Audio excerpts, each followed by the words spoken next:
fellow citizens and residents, permit me to extend special heartfelt greetings to you all.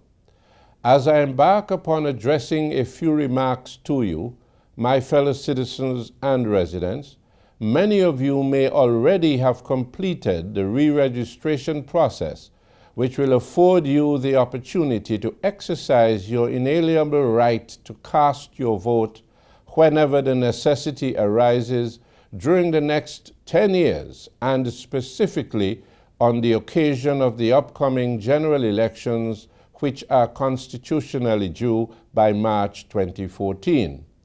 Some of you may be in the process of re-registering even as I speak, while others may be planning to visit re-registration centers in your respective constituencies in a day or two, but certainly before the expiry date of October 25th. To those who have already visited the centers and completed the process, I commend you for the civic-mindedness which you have so admirably displayed. To those who are planning to do so within the next few days, I encourage you to press on without delay. And I urge you to encourage those around you who are not inclined one way or the other to accompany you in embracing the opportunity to exercise their basic right as proud and progressive citizens and residents of our beloved Twin Island state. This process of re-registration was introduced for the specific purpose of achieving specific ends. These ends may best be explained by joining me in a brief journey through the records of election patterns over the past 62 years. It is instructive for all of us to be reminded that universal adult suffrage was introduced in Antigua and Barbuda in the year 1951. On that occasion, less than 20% of the population was registered to vote. During the period 1956 to 65, voter turnout remained low. It dropped to a abysmal 38% in the 1960 general elections. During this period and beyond, the population was satisfied that elections were conducted within an environment which was neither free nor fair. There was no guarantee of secret balloting.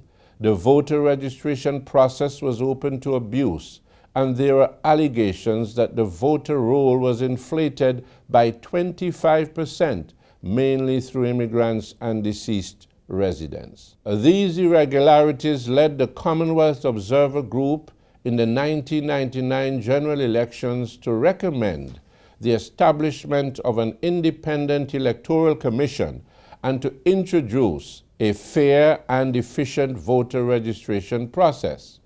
International pressures forced the government of that time to establish the commission in the year 2001.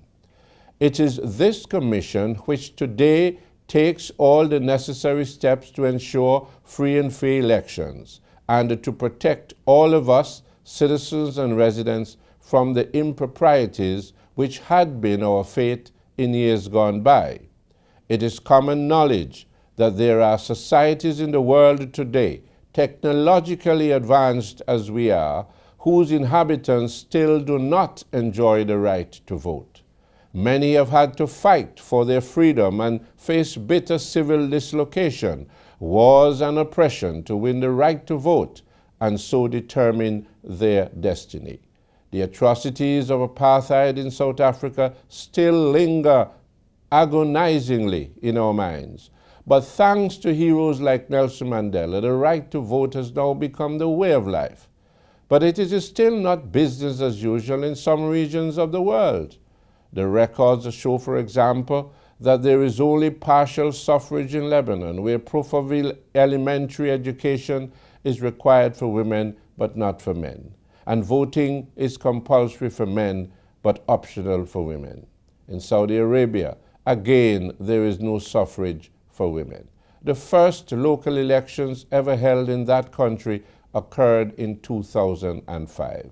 Women were not given the right to vote or to stand for election. This is, however, expected to change in 2015.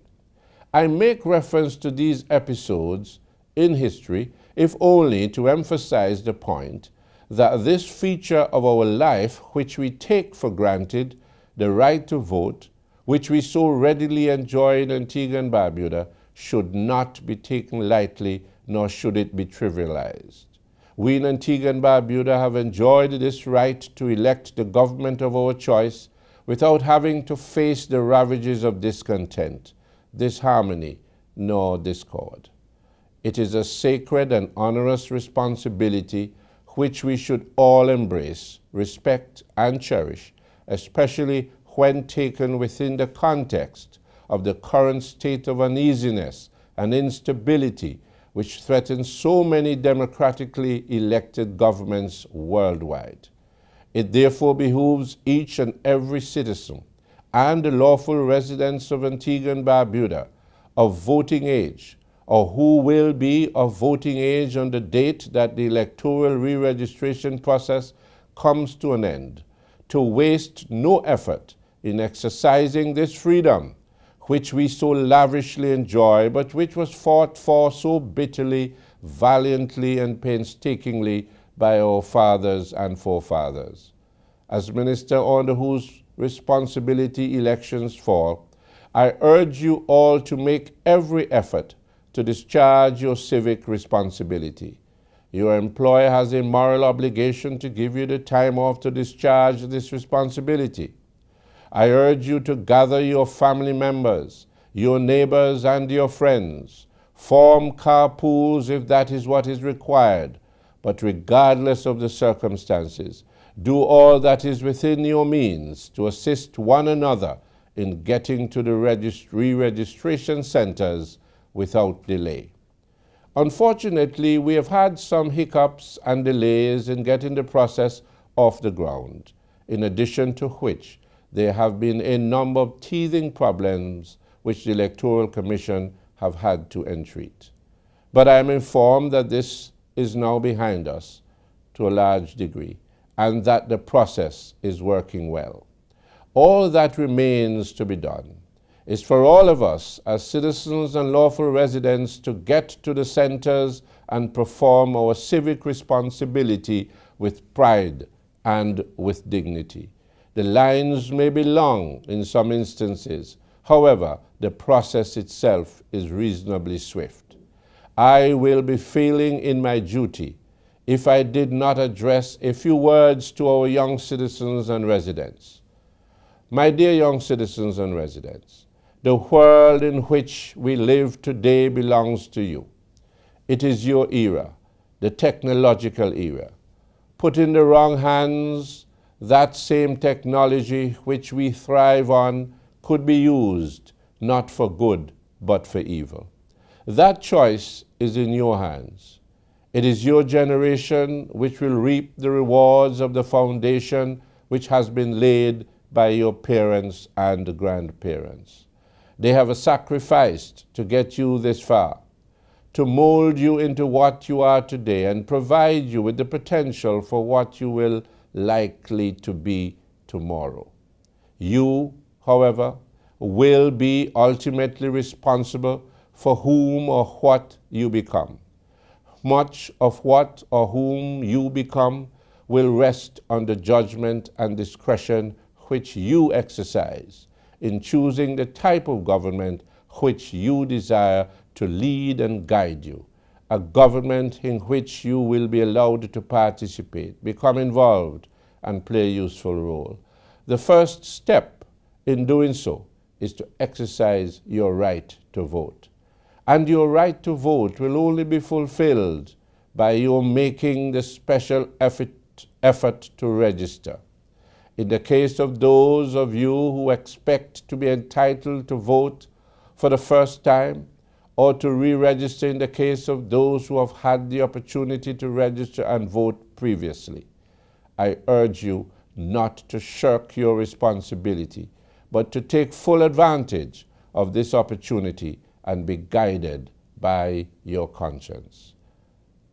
Let me conclude by assuring you that in spite of whatever shortcomings there may have been, we have to express our appreciation to the management and staff of the Electoral Commission for the dedication and commitment which they have displayed and continue to display in putting the modalities in place. We trust that their efforts will be appreciated. It is only by virtue of a record level of re-registration, which it is our hope we will accomplish this time around, that appreciation to those in your service will be loudly and magnanimously acclaimed. Remember, if you do not register, you will not have the opportunity to vote. May Almighty God bless us all, and may God bless our nation.